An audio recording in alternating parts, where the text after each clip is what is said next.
American Airlines will be the center of the NBA world tonight, and we're counting down to tip off Luka Doncic's return to Dallas for the first time in a Lakers uniform. It's tonight on ESPN at 7:30 Eastern. They say, Perk, that everything is bigger in Texas, right? Yeah. Well, tonight we have one of the biggest return games in NBA history. So let's go in the bonus, because Luka's magnum opus in a Mavs uniform, it could be a number of games, but he set a franchise record with 73 points in 2024. That scoring outburst in Atlanta, it was tied for the fourth most points in any game ever. And of course, Luka was first-team All-NBA 5 times as a Mav. All other players in team history combined, they only did that 4 times, and it was all Dirk. And Doncic should feel right at home because he knows these rims at American Airlines Center well. Luka holds the highest scoring average in the history of the building he used to call home. Our resident Texan, Tim MacMahon, he has more. Obviously, we didn't win finals, but we did have a hell of a season, and I'm proud of every one of them. We'll fight together next season, and we're just going to believe. It was a few Christmases ago where Luka Doncic leaned all the way into his adopted American homeland. He pulled his blue 68 Camaro into the arena parking garage and emerged from the hot rod looking like a Texan from head to toe, sporting a black cowboy hat and a pair of Lucchese boots. Doncic opted for comfort after lighting up the Lakers and leading the Mavericks to a win, throwing on some sweats for his post-game media session. But he remained in character, playfully claiming that he had a horny toad as a pet. My horny toad, because I'm Texan. That was the day Dirk Nowitzki's statue was unveiled outside the American Airlines Center, overlooking the street named after the Euro who earned the distinction of being Dallas royalty. The inscription on that statue summed up Dirk's record-setting 21-year career in Dallas with 21 letters. Loyalty never fades away. That inscription also served as inspiration for Luka, who stood right behind his friend and former teammate during that ceremony. Gobert is out there. Doncic maneuvers for the lead. Got it! What a shot! Doncic didn't only picture himself spending his entire career in Dallas, he planned on it.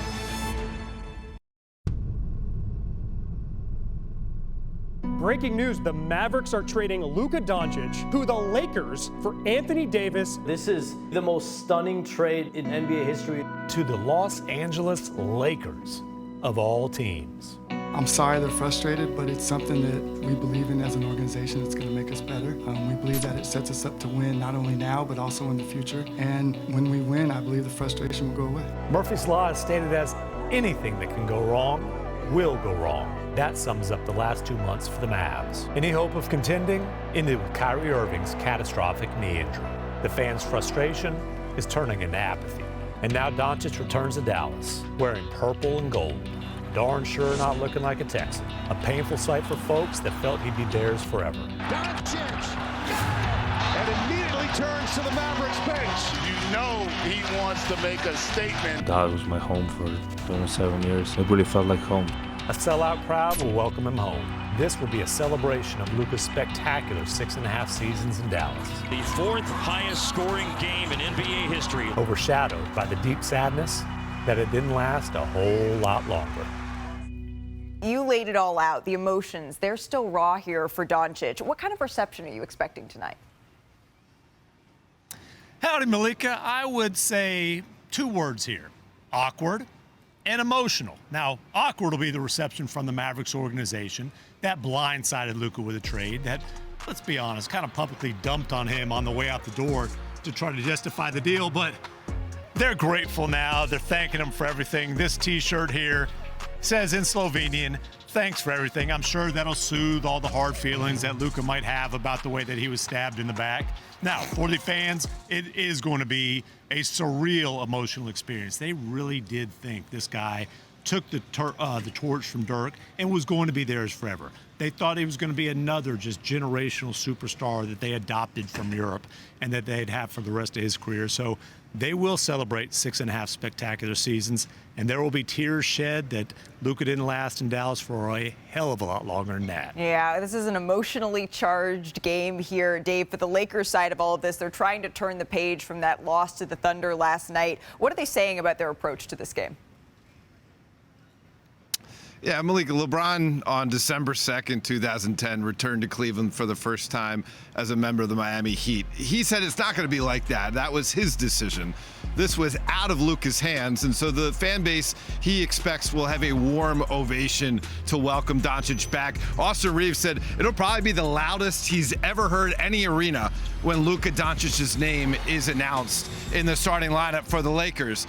But LeBron did say that this is important when it comes to team camaraderie to let Luka know that they have his back. They're going to be there with him through every emotion that he feels tonight. And the most important thing is that they do their job to the best of their ability to be able to get a win so Luka can walk out this arena a winner at the end of the night. Yeah, I'm sure that's going to be the most important thing. Tim, can we see that shirt one more time that fans are getting that says thank you in Slovenian? Yeah, every single fan is going to be. I can pronounce it. You can pronounce it? Hey, look, also, at least the Havala, the VSE part I get confused about. Also, no puncture wounds in the back. Look. Oh, my God. It would double as a tissue. You could dry your tears. Why don't you guys, I'm not expecting you guys to try to, jump into it together. Thank you so much, gentlemen. Enjoy the game tonight. Now we turn to Brian Windhorst and Kendrick Perkins. Perk, I'm going to start with you here. What are you expecting in Luka's return? I don't know. Because going back, although he was traded from there, the emotions are high. And just think a few weeks ago when Jimmy went back to Miami, we all was sitting up here saying, oh, Jimmy go in, he go do this, he go do that. All of us, or was it one specific person up here who said it was going to be one of the best return games and put it on a big list already? Yeah, I probably did that. Yeah, okay. I probably did. Cool. I don't put nothing past me, okay? I probably did it. Now, here's the thing. I thought Jimmy was going to do it. But again, Luka, he's going to get the shot attempts. And again, he has to find that motivation, which I believe he will. But let me tell you why I think he's going to play good and why he's going to compete at a high level. Because the Mavs are going to bring it out of him.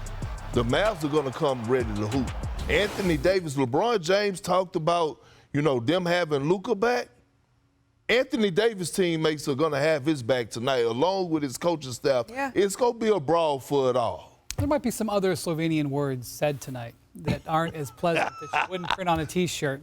The thing about Luka is he's really, his play with the Lakers is in a lot of ways come down to how he shoots the three. I wish I could give you better analysis and say it's not to do with pick and roll defense and stuff. When he makes his threes, he looks great.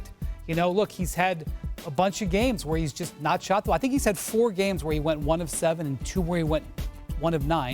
And he's also had games where he's gone 6 of 10, 7 of 12, 8 of 13. And he's been hot the last few games. Last few games, he shot over 40%.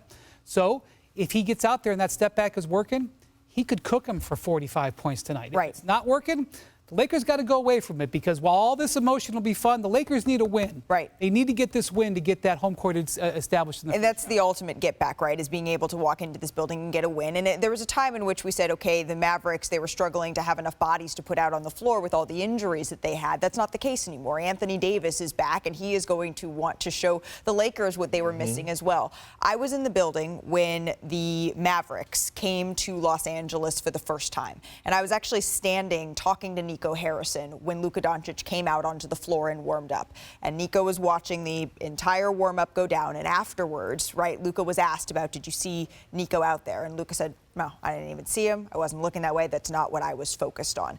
There is still some bad blood about how all of this went down. And I think that's worth revisiting here because, Brian, you had some strong words this week on the trade. Let's just remind viewers what you said. I know we're all going to focus on Luka, as we should. But the Mavericks not getting Austin Reeves in that trade is malpractice. Dr. Brian, elaborate on the malpractice, please. Look, I can get to a spot, and I did relatively quickly, where I understand why the Mavericks traded Luka. I'm not saying I agree with it. I understand. They didn't want to give him the $300 million. They felt over the long haul that makes sense. I can get to a spot where I understand that the one player that they wanted in the league that they could get was Anthony Davis. I got it. I can see that. What I can't fathom, and I'm not alone because this is a big topic of conversation within the league, is what else was in the trade. What they left on the table.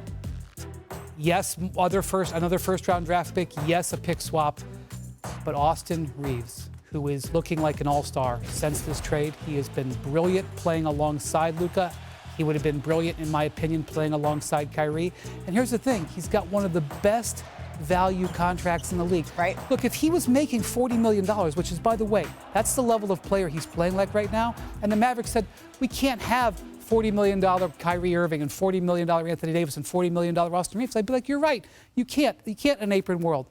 He's one of the best value contracts in the league. And even if you didn't think he could play with Kyrie, which I don't agree with, his value would be extraordinary on the contract. So I'm sorry.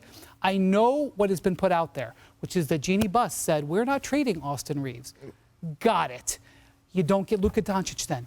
That's the way this works. Well, I mean, she said she wasn't giving up Austin Reeves. They wasn't. Thank you. Have a nice day. We'll see you in the summer. Okay. Gone. So, and then the deal off the table.